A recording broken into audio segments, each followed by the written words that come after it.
Presented by DNS Entertainment.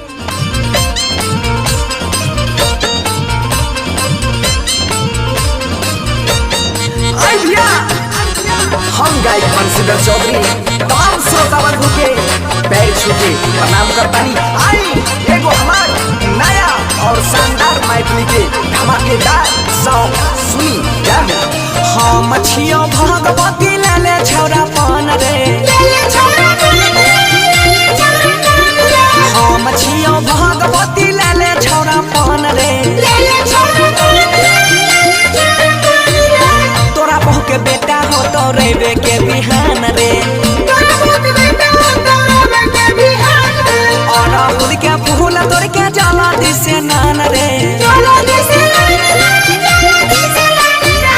तोरा बहू के बेटा हो तो रेबे के बिहान रे।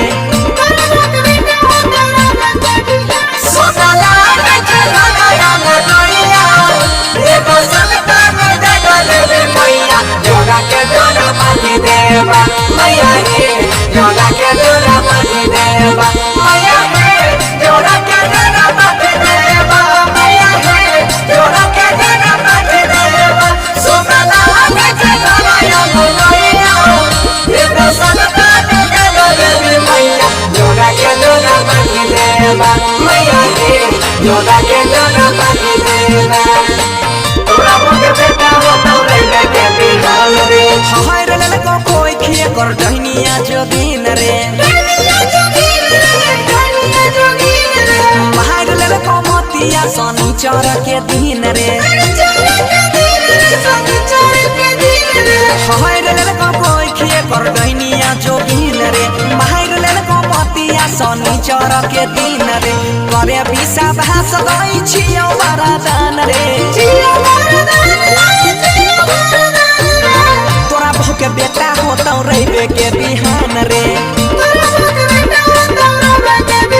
ये बाका के बिना देवी मैया हमरा हमर सुना रे छै, ये बाका के बिना देवी मैया हमरा हमर सुना रे छै, तोरा बहू के बेटा हो तो रेबे के बिहान रे, तोरा बहू के बेटा हो तो रेबे के बिहान रे। गछने जे रही दैले पड़तो जोरा पाठी, बहन बड़ा साथ संगे एगो नया लाठी, गछने जे रही दैले पड़तो जोरा पाठी, बहन बड़ा साथ संगे एगो नया लाठी, भगती करै छी हमर देवो सनातन रे, तोरा बहू के बेटा हो तो रेबे के बिहान रे, और फूल के फूल तोड़ के जाला दिसे नान रे,